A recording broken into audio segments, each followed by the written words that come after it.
ang tanging huntahan ng Masang Lamaw. Number 1 sa Mega Manila, nationwide pa. Broadcasting from TGON, TVH Group of Networks. Dito lang sa inyong iisang himpilan, Cool FM. You are listening to Cool FM, live from Cool Studios. This is Cool News at 4.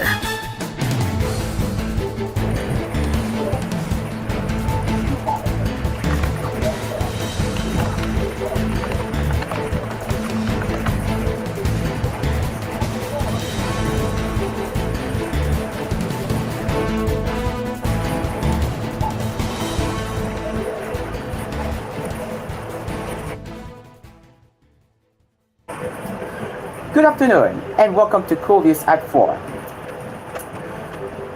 Vice President Sara Duterte said the timing of her trip outside the country was unfortunate as it coincided with the onslaught of Karina in Metro Manila and other parts of Luzon. In a statement on Thursday, Duterte's office said that even amid her absence, the Disaster Operations Center of the Office of the Vice President OVP is always ready to assist families affected by calamities. Okay, give me a second.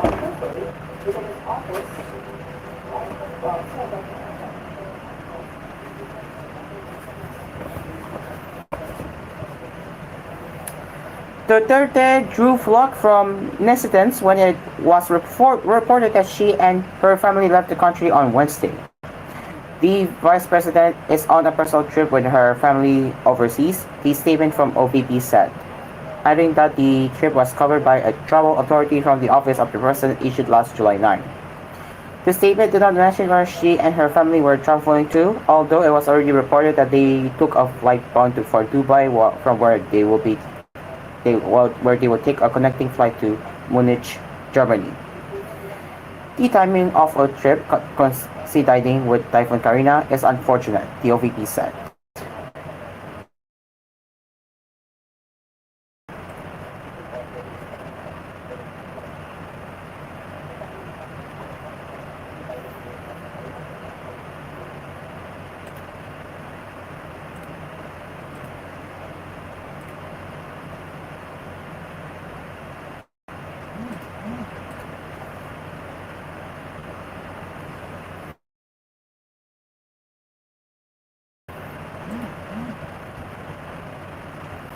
Jimmy Olegario, age of 73, and his wife Nora took refuge along Acosta Road in Barangay San Miguel in this town after their home near the Pamatawan River was flooded by heavy rainfall on Wednesday, July 24, at the height of Typhoon Karina. In her interview Thursday, Olegario recounted how some family members and neighbors sought shelter at an evacuation center in the villages as floodwaters entered their homes. It's fortunate that we began evacuating our belongings early. The water level is now lower now compared to the last time when our houses were completely submerged and we couldn't save any belongings, Olegario said, referring to the devastating flood during Typhoon Egay in 2023, which turned the entire village into a lake. More than 5,000 residents in Zambales have been displaced due to the combined effects of the typhoon, which enhanced the southwest monsoon. Data from the Provincial Disaster Risk Reduction and Management Council as of 6 a.m. on Thursday showed that 1,929 families or 5,627 individuals were evacuated. Currently, 1,976 families or 5,733 individuals are staying in 68 designated evacuation centers across the province, while 98 families or 321 individuals are residing with relatives or friends in safer areas. Floodwaters have affected 76 villages in the province, although the water in some areas has begun to recede.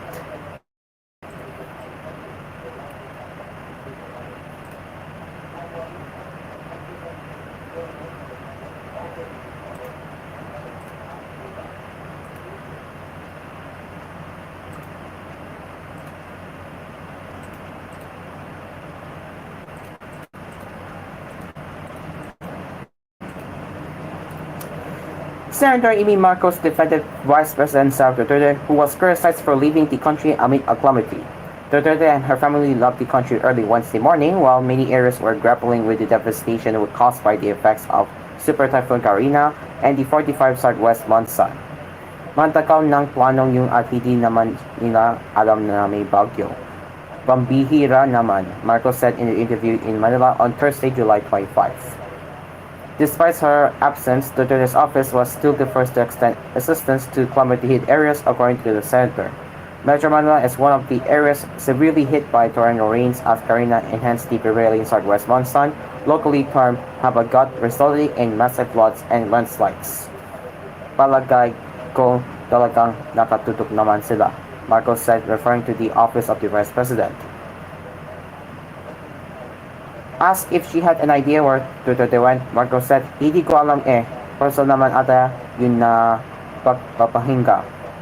Marcos remains supportive of the Vice President despite the seeming rift between the Duterte family and the senator's brother, President Ferdinand Marcos Jr.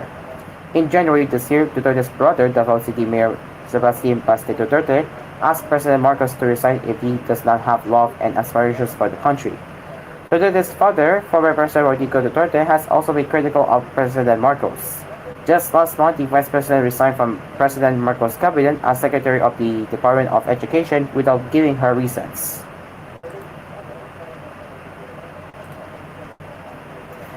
Vice President Sara Duterte's personal trip to Germany received the necessary approvals from the Office of the President, the Office of the Vice President said on Thursday. Duterte and her family left the country for an announced trip to Germany early Wednesday amid the onslaught of Typhoon Karina and the southwest monsoon in many parts of Luzon. In the statement, the OVP said it was unfortunate that Duterte's trip coincided with the onslaught of the typhoon. "We thank the public for respecting the privacy of the other members of the family," it added. The OVP also said that its Disaster Operations Center is always ready to assist families affected by calamities. The F. Manalo Bridge in Pasig City was temporarily closed after it was hit by bridges swept by the strong current of the Marikina River on Wednesday at the height of bad weather caused by Typhoon Karina and the enhanced southwest monsoon.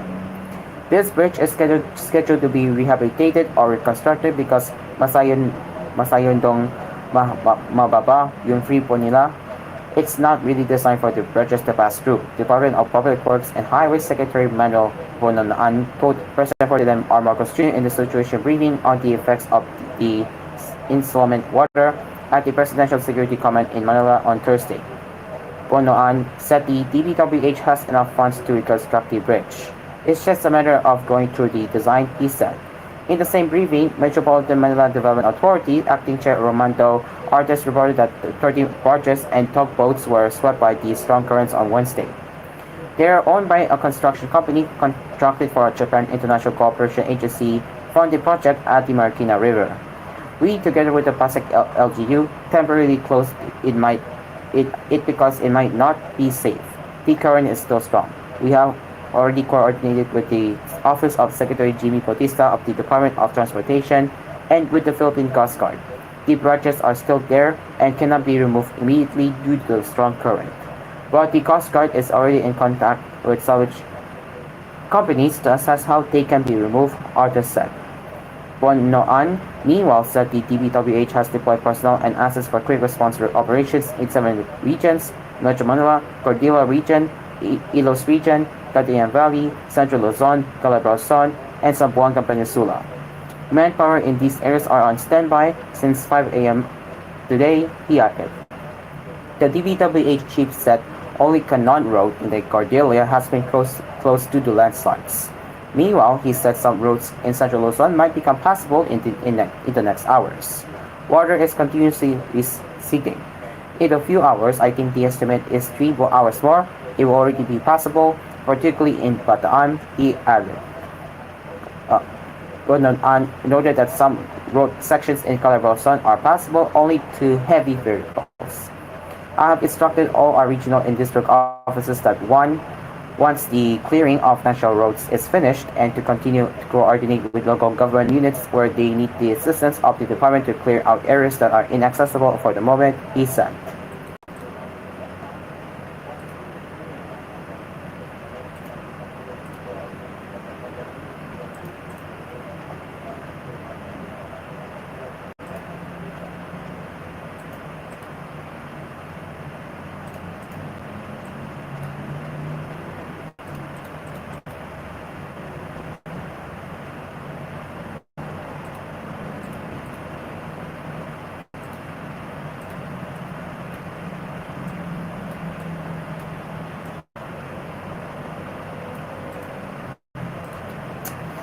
In response to recent challenges brought by Silver Typhoon Karina, GCash, through its credit arm, Fuse Lending, has announced a 2-week payment grace period to borrowers of GLoan and GGIFs in calamity-hit areas. Understanding the importance of having extra money during these challenging times,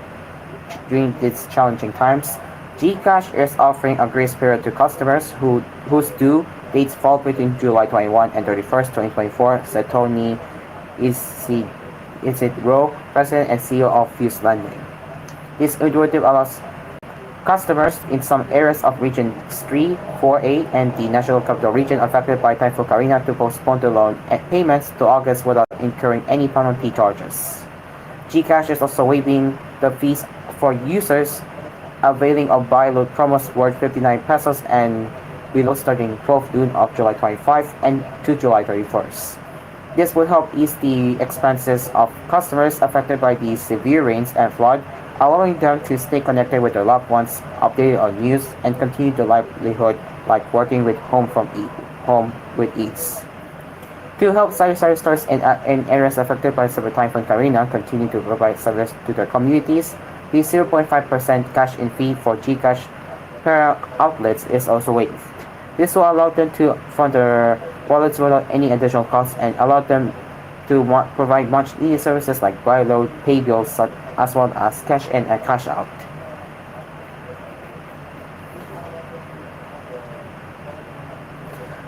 To mobilize the spirit of bayanihan amid the onslaught of the heavy rain and flood, GCash is also supporting various organizations by helping them raise funds to mount relief operations for communities hit by the severe weather. We are deeply concerned for areas affected by Typhoon Karina, said Ren Reyes, President and CEO of GCash Mobile Wallet Operators G Exchange Incorporated. Our priority now is to ensure concerned organizations can quickly mobilize aid, tapping into the reach and impact of GCash. GCash users can contribute to various reputable non-governmental organizations which mount rescue, relief, and recovery operations. Users can opt to send funds directly to the NGOs by searching for them in the Pay Bills feature under the Others category or scan the official GCash QR code of the organizations. Transaction fees for these organizations are waived. Users are encouraged to donate only through official payment channels such as the GCash app and transact only with trusted organizations to avoid donating to dubious organizations. Customers are advised to never share their MPIN or OTP to anyone. For personal donation drives, GCash urges the public to conduct thorough background checks on individuals and groups before contributing. Health Secretary Teodoro Herbosa on Thursday announced that the Department of Health is on code blue status in Metro Manila, Ilos region, and Central Luzon amid the devastation left behind by the southwest monsoon, which was enhanced by Typhoon Karina. We have 3 regions that have raised code blue alert. Metro Manila Regional Office, which means even all TOH hospitals are considered on blue alert. Ganyan din ang Ilocos at ang Calabarzon, Herbosa said. Code blue is raised to initiate coordination between dispatch teams, experts, and other emergency response agencies. It also gives a go-ahead signal for planning support for affected regions during a long-term emergency and activates the department's incident command system. On Wednesday, the DOH also declared a code white in Metro Manila, which means that health units must be in monitoring and standby mode for emergencies.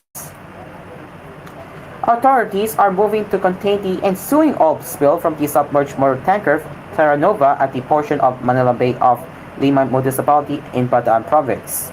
Philippine Coast Guard spokesperson Real Admiral Arman Balilo said Thursday that if all 1.4 million liters of fuel the vessel was carrying would sweep into the area, the oil spill may reach the shores of the country's capital of Manila and be the worst oil spill in the country's history. Currently, Balilo said that only the working fuel of the ship or the fuel being used by the vessel to run has leaked. He added that the working fuel spill was only minimal. MT Terra Nova was en route to Iloilo to deliver the fuel when it capsized and eventually submerged east of Lamao Point in Limay Municipality at around 1:10 a.m. on Thursday. Of course, there is a big danger that Manila would be affected, even the shorelines of Manila, because it is within Manila Bay. Balito said in an online briefing when asked what would happen if all 1.4 million liters of fuel spilled into the sea. He noted that their contingency plan includes such a worst case situation. So far, the oil spill is minimal. Probably it's the fuel used by the ship, Balito also said. I have no details as to how much is the working fuel, but it's very minimal. Balito said the PCG's Marine Environmental Protection personnel have also been mobilized to prevent an oil slick. The PCG dispatched personnel to Novatas and Bulacan and Pampanga to monitor and prepare for a possible oil spill following the sinking of the Philippine flag MT Terra Nova. Meanwhile, its PRP Malchora Aquino has been deployed to conduct search and rescue operations. Balito said 16 of the 70 crew on board have been rescued and PCG personnel aboard the vessel continue to look for the missing crew member. The biggest oil spill in the country's history thus far happened on February 28, 2023, when MT Princess Empress, carrying 800,000 liters of intrusive fuel, sank off Lujan, Oriental Mindoro. The clearing of all lakes, which reached as far as Palawan and Verde Island passage shores in Pandacas, took a few months. Thousands of fishermen also lost their livelihood due to the incident.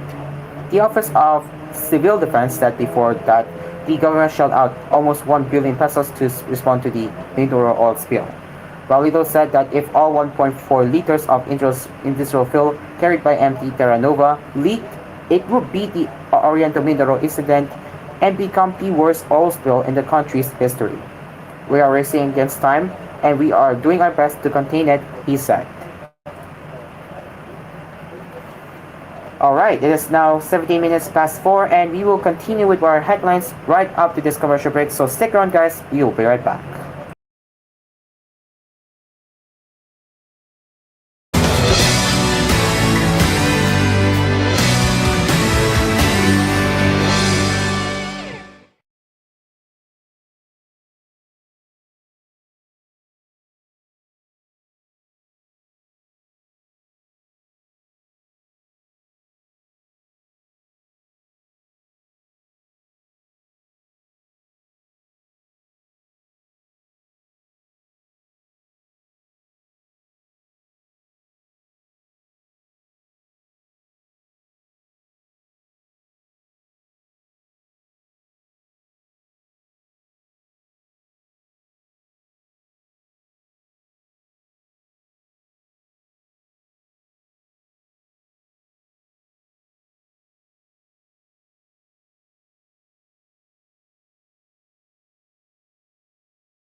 Welcome back to Cool News at 4.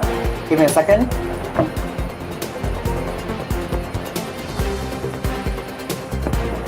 Okay, now let's continue with the headlines.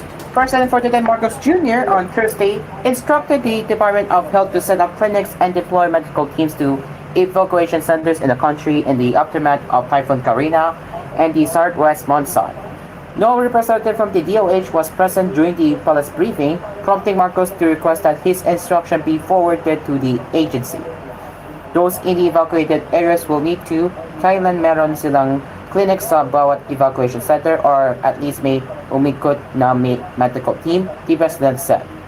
Can we get that instruction out please? Tell the DOH that the evacuation centers kailangan, lalo na yung mga bata, we have to give some medical kahit na yung mga barangay health worker lang nila muna hanggat makarating yung doctor doon, he added. According to the chief executive, the team will be tasked to assess the safety of everybody by conducting a triage. The long-term problem usually in instances such as this is medication, so that's another thing we have to prepare with. The medicines I'm talking about, the obvious ones, when you have a fever. But the other medicines are the maintenance medicines of the seniors because they were cut off from their supply but that requires a prescription from a doctor. We cannot just buy statins and send them all to those who are in need. We have to get a doctor to prescribe so that what we are doing is right. Karina exited the Philippines of aerial responsibility at 6:20 a.m. on Thursday after causing downpours and widespread flooding in many parts of the country, including Metro Manila. President Ferdinand Marcos Jr. on Thursday inspected the common center of Venezuela City and extended assistance to residents affected by flooding due to the southwest monsoon or Habagat and Typhoon Karina. In a Facebook post, the Presidential Communications Office said Venezuela City remains one of the cities still flooded after La Mesa Dam overflowed, with the water reported to be chest high in some areas. As of 8 p.m. yesterday, the local government of Venezuela reported that an estimated 4,839 families or 18,868 individuals sought refuge in 68 evacuation sites. However, some evacuation sites had to be vacated due to flooding, said PCO. In response, PCO said Marcos inspected parts of the city and visited its command center. Following his inspection, the president will visit Barangay Malanday to distribute government aid and assistance at Malanday National High School, which currently houses 332 families or an estimated 1,629 individuals, the PCO added. Karina, the country's third tropical cyclone in 2024, once again exited the Philippine area of responsibility at 6:20 a.m. on Thursday after causing downpours in most parts of the country, including Metro Manila. And now, related to the typhoon that we all witnessed, it is now Taiwan's turn. So Taiwan has seen flooding in low-lying areas along with landslides and damage to homes and shops after Typhoon Gemi, or locally known as Karina, made landfall on the island. This storm swept up the western Pacific, leaving 22 people dead in the Philippines from flooding and landslides and 3 in Taiwan, with more than 220 reported injured. Offices and schools in Taiwan were closed for the second consecutive day on Thursday, and people were urged to stay home and away from the coastline. The island is regularly hit by typhoons and has boosted its warning systems, but its topography, high population density, and high-tech economy make it difficult to avoid losses when such storms hit. The capital, Taipei, was unusually quiet with light rain falling and occasionally gusting winds. In the Philippines, the death toll rose due to drownings and landslides. At least 3 people are missing, according to police. The Philippine Coast Guard reported that an old tanker, MT Terra Nova, loaded with about 1.4 million liters, 370,000 gallons of industrial fuel oil, sank on Limay town in Bataan province early Thursday, and rescuers saved 15 of 16 crew members. It's not immediately clear if the sinking was related to the bad weather and rough seas, but Transport Secretary Jimmy Bautista said Coast Guard personnel could not immediately reach the area to contain a possible oil spill because of the rough sea conditions. The storm prompted the cancellation of Air Force drills off Taiwan's east coast. Gami, called Karina in the Philippines, did not make landfall in that archipelago but enhanced its seasonal monsoon rains.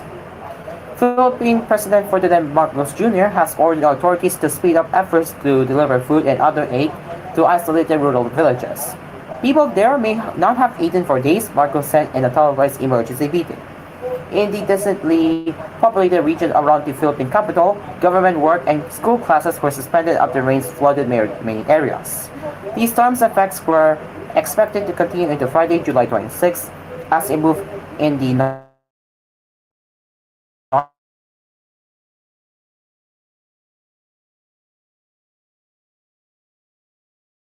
northwestern direction, China's official Xinhua news agency said. More areas in Luzon were placed under a state of calamity due to the onslaught of Typhoon Karina and the southwest monsoon on Wednesday, Interior Secretary Benjamin Abalos Jr. said on Thursday.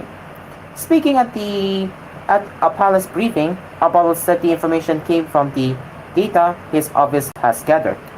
The entire National Capital Region is already under a state of calamity, as well as Mindoro, Batangas, Cavite, all province-wide. Bataan and Bulacan are also province-wide, he said in Filipino. He added that based on the data on evacuation, the most affected regions are the NCR, Calabarzon, Mimaropa, and Central Luzon. The Department of Interior and Local Government has also tagged the following municipalities as hard-hit areas with immediate need, so here are the following list of locations.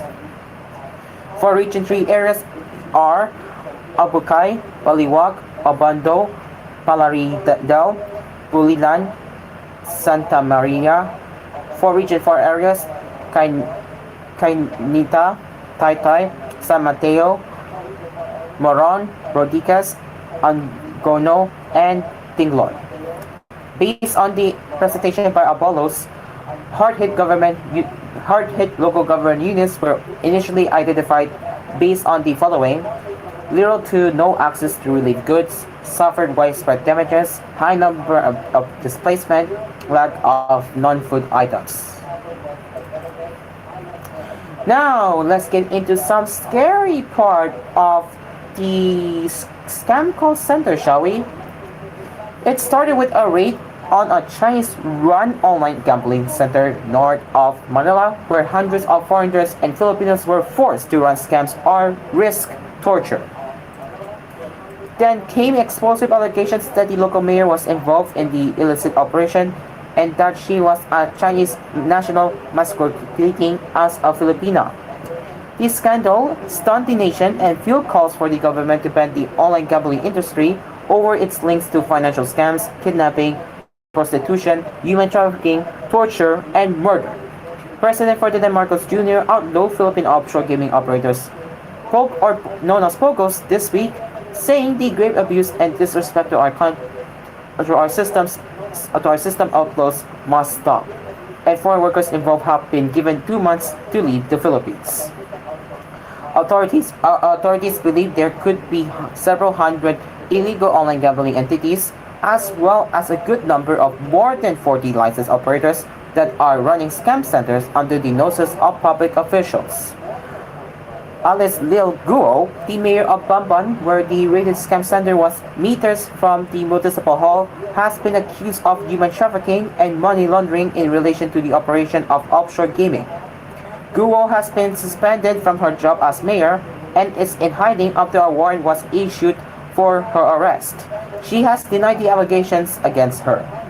It seems Alice Guo is only the tip of an iceberg, Senator Risa Hontiveros told a Senate committee investigating the online gambling industry.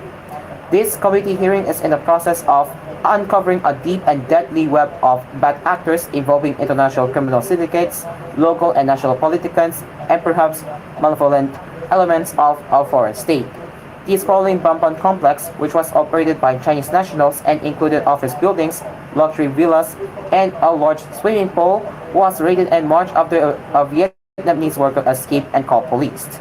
More than 700 Filipinos, Chinese, Vietnamese, Malaysians, Taiwanese, Indonesians, and Rwandans were found on site along with documents allegedly showing that Guo was president of a company that owned the compound. She really needs to answer for this in jail, said Winston Casio, spokesman for the Presidential Anti-Organized Crime Commission.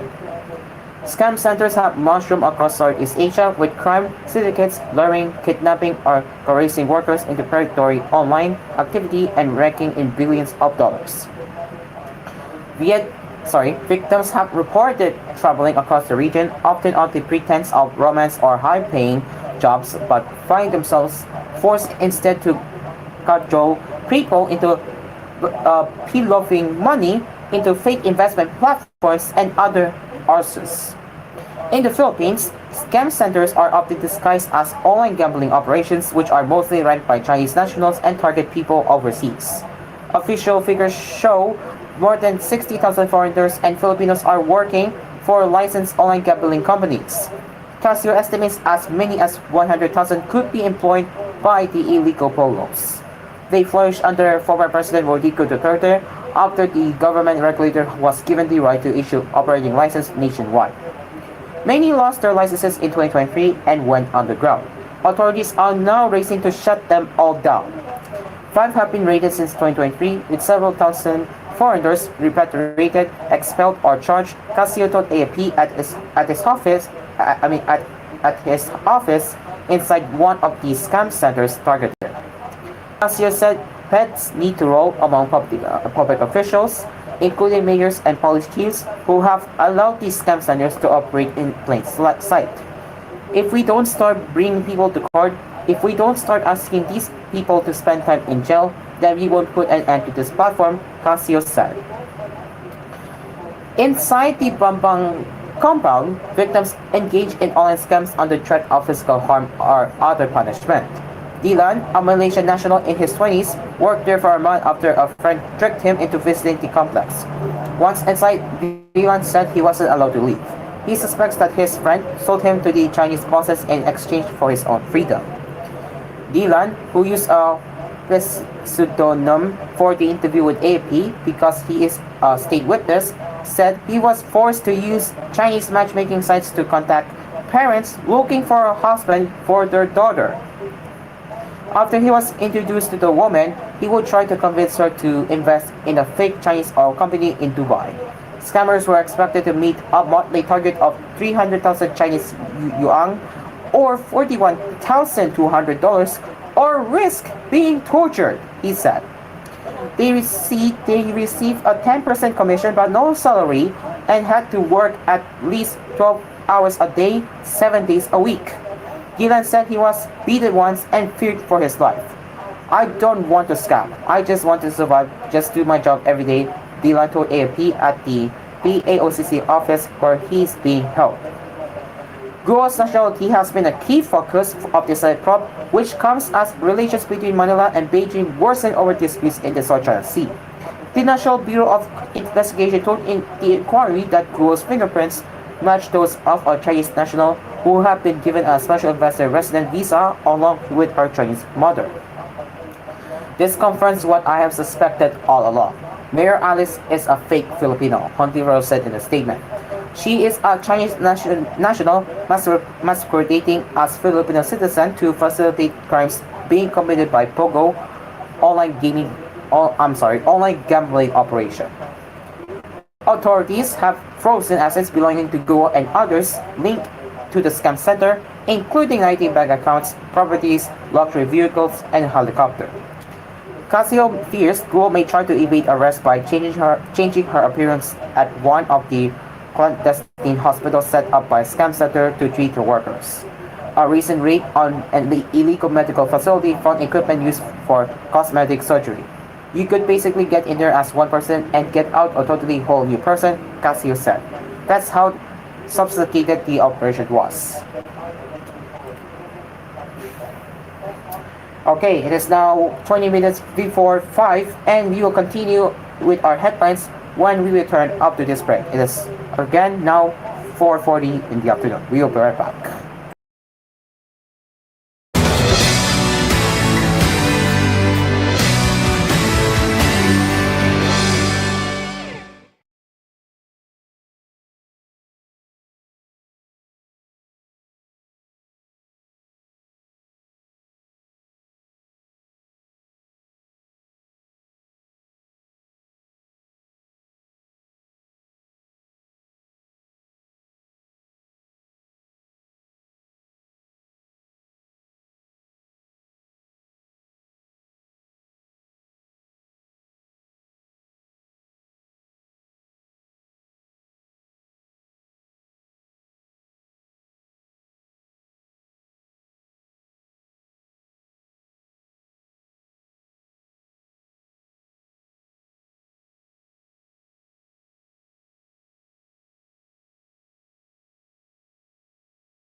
Gabriel Party List Representative Alin Brosas has called for a probe into the 244.57 billion pesos flood control projects after many parts of the country were flooded due to the heavy rains brought by Typhoon Karina and the southwest monsoon.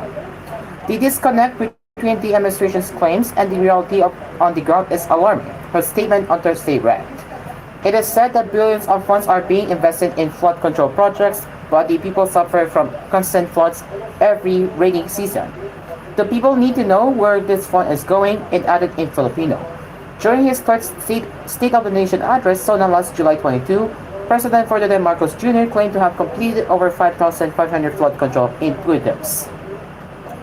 In his report to the people on July 23, Marcos also proposed the implementation of 10 flood control projects from 2024 to 2027, which would cost over 500 billion pesos. For years, we have seen corruption, tainted, and ineffective flood control projects. We need to put an end to this cycle that only serves to line the pockets of corrupt officials while leaving our people vulnerable to disasters, Rosas pointed out. The lawmaker also urged the House of Representatives and the Senate to review the flood control programs of the Department of Public Works and Highways. In the upcoming budget deliberations, Gabriel Women's Party will scrutinize every peso of the billion peso budget for flood control projects, she said. We must not allow public funds to be squandered while the people, especially women and children, bear the effects of the calamities, she added in Filipino. On Wednesday, the government suspended work in its offices and classes at all levels in the capital region due to inclement weather and severe flooding.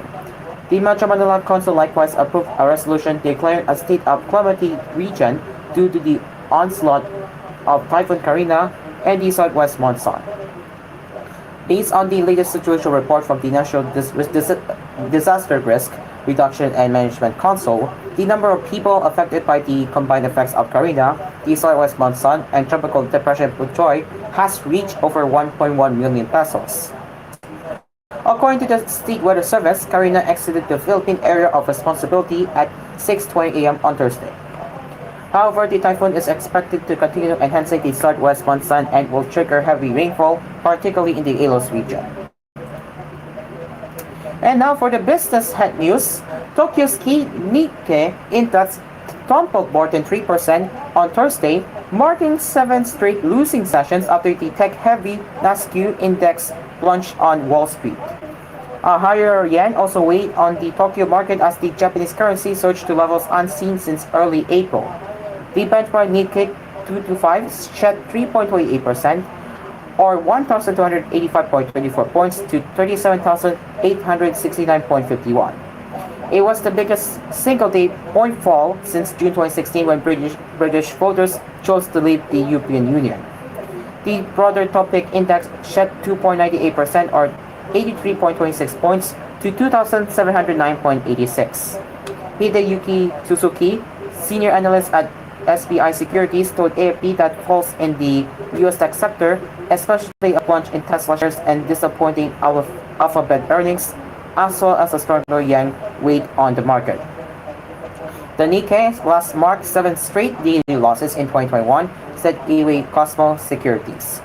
Shares that had enjoyed sharp gains since the start of the year suffer sharp losses, AY Cosmo said. The yen stood at 152.83 per dollar in late afternoon after touching 152.25 yen, a level not seen since early April. Analyst Stephen Innes said the safe haven Japanese currency is basking in the glow of this week's risk-off mood.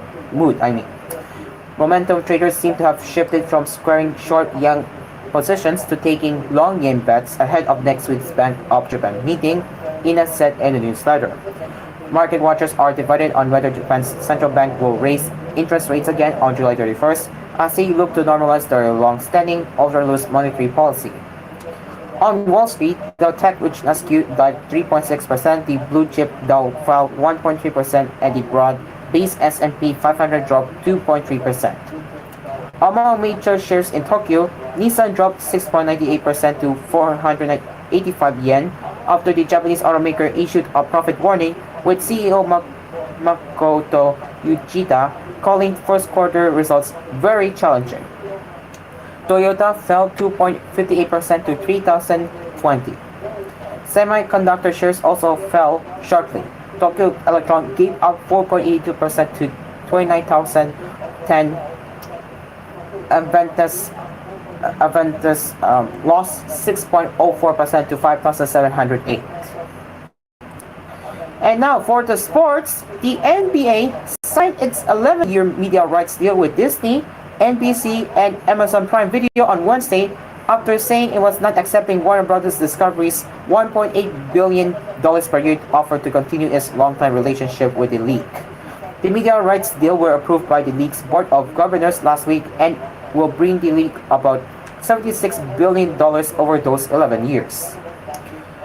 Warner Bros. Discovery had 5 days to match up part of those deals and said it was exercising its rights to do so, but its offer was not considered a true match by the NBA. That means the 2024-2025 season, or 2024-25 season, will be the last for TNT after a nearly 4-decade run, though not long after the NBA signing was announced. Warner Bros. Discovery said it will take appropriate action and said it believes the NBA has to accept its offer. The digital opportunities with Amazon align perfectly with the global interest in the NBA, Commissioner Adam Silver said in a statement. And Prime Video's massive subscriber base will dramatically expand our ability to reach our fans in a new and innovative way. Turner Sports strongly disagreed with the NBA's move, saying it believes the league's grossly misinterpreted our contractual rights. We have matched the Amazon offer as we have a contractual right to do. I do not believe the NBA can reject it, TNT Sports said in a statement. In doing so, they are rejecting the many fans who continue to show their unwavering support for our best-in-class coverage delivered through the full combined reach of Warner Bros. Discovery's video-first distribution platforms. We will take appropriate action. TNT said it continues looking forward to the coming season, including our ironic Inside the NBA. Under the new deal, Amazon Prime Video will carry games on Friday nights, select Saturday afternoons, and Thursday night doubleheaders that will begin after the conclusion of Prime Video's Thursday night football schedule. Prime Video will also take over the NBA League Pass package from Warner Bros. Discovery. Warner Bros. Discovery's most recent proposal did not match the terms of Amazon Prime Video's offer, and therefore, we have entered into a long-term arrangement with Amazon, the league said Wednesday. Throughout these negotiations, our primary objective has been to maximize the reach and accessibility of our games for our fans. Our new arrangement with Amazon supports this goal by complementing the broadcast, cable, and streaming packages that are already part of our new Disney and NBC Universal arrangements. All three partners have also committed substantial resources to promote the league and enhance the fan experience. The new package on Amazon also includes at least one game on Black Friday and the quarterfinals, semifinals, and championship game of the league's in-season tournament, the NBA Cup. Over the past few years, we have worked hard to bring the very best of sports to Prime Video and to continue to innovate on the viewing experience, said Jay Marine, Global Head of Sports for Prime Video. We're thrilled to now add the NBA to our growing sports lineup, including the NFL, UEFA Champions League, NASCAR, NHL, NWBA, NWSL, Wimbledon, and more. We are grateful to partner with the NBA and can't wait to tip off in 2025. ESPN and ABC will keep the league's top package, which includes the NBA Finals. ABC has carried the finals since 2003. ESPN and ABC will combine for nearly 100 games during the regular season. More than 20 games will air on ABC, mainly on Saturday nights and Sunday afternoons, while ESPN will have up to 60 games, mostly on Wednesday nights with some Friday games. ABC and ESPN will also combine for 5 games on Christmas Day and have exclusive national coverage of the finals day of the regular season. During the playoffs, ESPN and ABC will have approximately 18 games in the first 2 rounds each year and one of the 2 conference final series in all but 1 year of the agreement. The return of NBC, which carried NBA games from 1990 through 2002, gives the NBA 2 broadcast network partners for the first time. NBC will have up to 100 regular season games, including on Sunday night once the NFL season has ended. It will air games on Tuesdays throughout the regular season, while a Monday night doubleheader would be exclusively streamed on Peacock. NBC will also have the All-Star Game and All-Star Saturday Night. During the playoffs, NBC and or Peacock will have up to 28 games the first two rounds, with at least half on NBC. NBC and Amazon will also carry one of the two conference final series in 6 of the 11 years on a rotating basis. NBC will have a conference final in 2026 to 27, followed by Amazon the next season. The return of NBA basketball to the NBC sports family comes with enormous benefits and excitement for our fans, Silver said. And through its multiple platforms, especially NBC and Peacock, and its expansive resources, NBC Universal promises to build on the deep tradition and history of the NBA on NBC. Alright, just before we go, we would like to encourage everyone to donate through the following organizations who are affected by Typhoon Karina, which can be seen on the screen right now. So you can see a list of few organizations you can donate to by scanning the QR code, and by donating, you are helping the victims who are affected by Typhoon Karina, which means you are doing what you have to do, so donations will be greatly appreciated.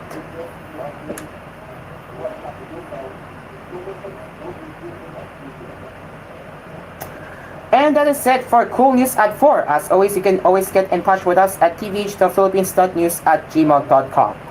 And we will be back with more headlines later with Cool News at 6 and Cool News Prime Time at 9 tonight. Until then, I am Cairo, aka Aspir, and we will see you later for more headlines at 6 in the evening. Goodbye for now and good afternoon.